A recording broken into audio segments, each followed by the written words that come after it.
Oh, right, I shouldn't be smart.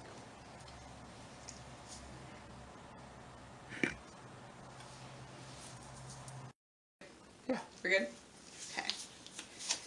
Today, when people hear the term vigilantes, they immediately think of the comic book superheroes, such as Spider-Man, Batman, and Superman. Yet, there was a group of people who were vigilantes back during the American Revolution.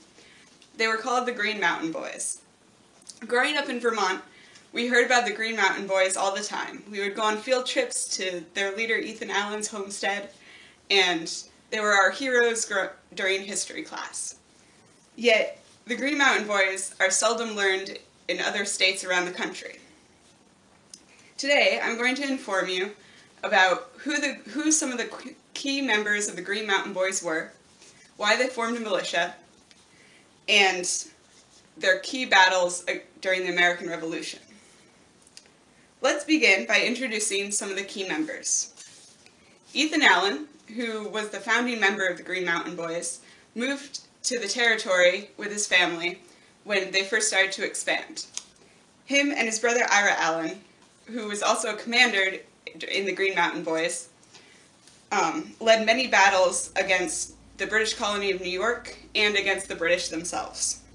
Seth Warner, who was a cousin of the Allen brothers, helped win the battle at Bennington, which I will discuss later on in this speech.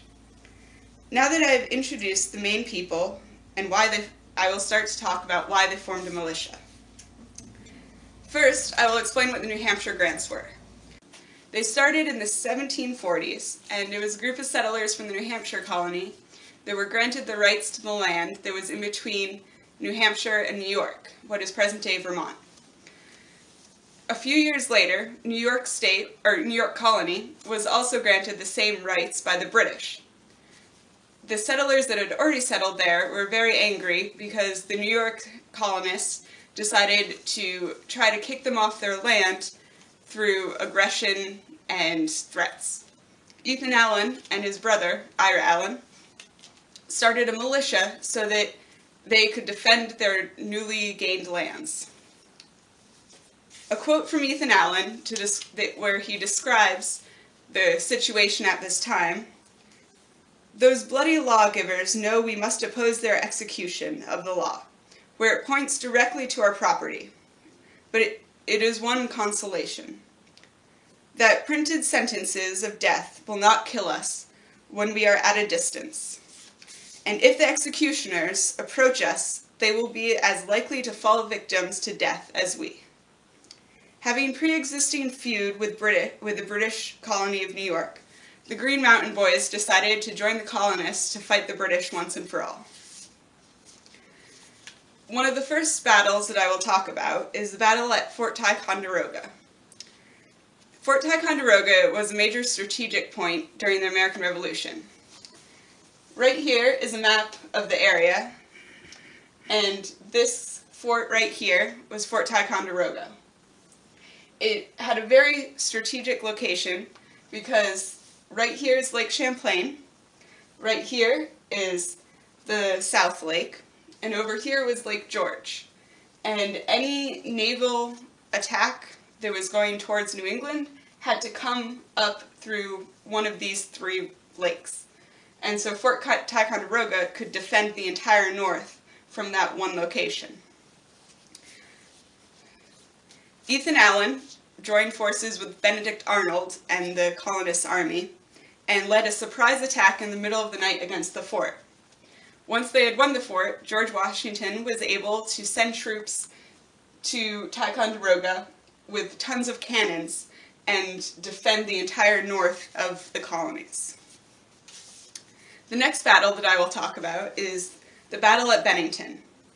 It happened between August 14th and August 16th, 1777.